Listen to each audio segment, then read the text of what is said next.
I did a little work on the BGA reballing machine this weekend. Wanted to give everybody kind of an update. So it's very old. It runs Windows XP. So what is this, 2005? So we're looking at a 14-year-old machine here. But I did get my monitor mounted. I did get the machine hooked up. I got the computer online.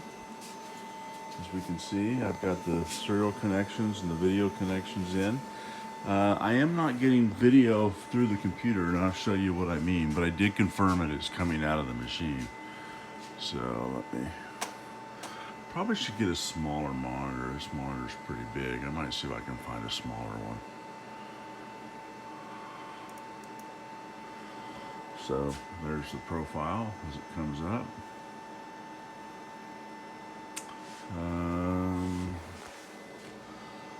Like I can take the machine. Oh, you can hear the machine moving. It's centering it. It's homing itself. It makes a little bit of a squeaky noise when it does that. I wonder if some of the bearings are dry.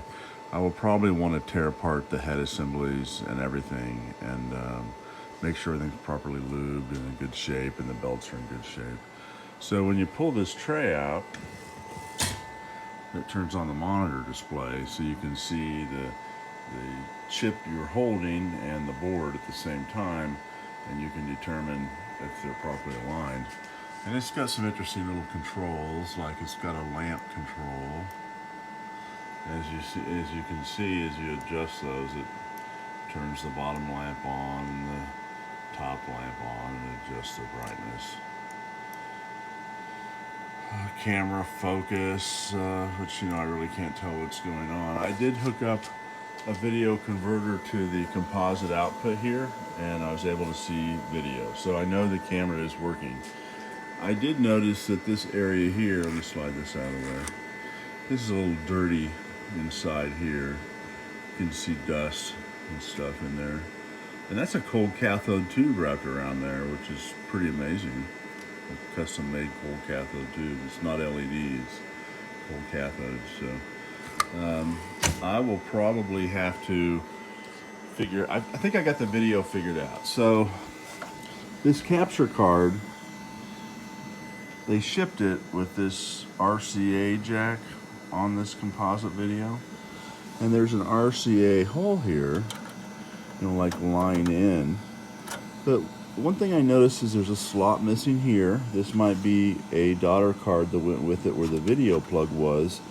And I noticed on the card there's a plug, and looking online it looked like some of these cards had a daughter card with them, and and these are just for like video and stuff, which is what I need. And the plug went to this card. I made sure the card worked. It is detecting. I checked its onboard power supply. I'm pretty sure this card is okay. But I ordered a Super VHS adapter so I can hook the composite straight into there without this card, because I can't find this card or the cable. And I'll try it with Super VHS in, and that may solve my problem. I don't know. So somebody may have just put this on there trying to get it to work, and it didn't work. I mean, I bought it used on eBay, so who knows.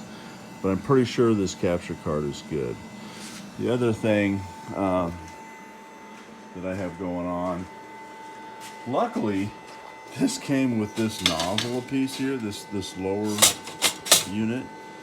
This is like $300 if I had to order it. I mean, I wouldn't order it, I'd weld it, but that's expensive.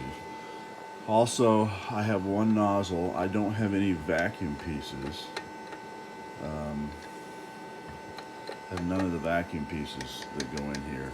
So I talked to a guy, because this is still supported, I've talked to a guy, and I'm gonna see if I can order a 25mm nozzle and the vacuum piece that goes into this head. And then I read about it, there's some calibration adjustments you do by centering the vacuum on the glass, and there's some tweaks. So we're getting closer, but we're not quite there yet. Until I have the nozzles and the vacuum pieces, we're not going to be running. But we've come a long ways, and we're almost there. So hopefully within the next 2 weeks, we start pulling our first chips.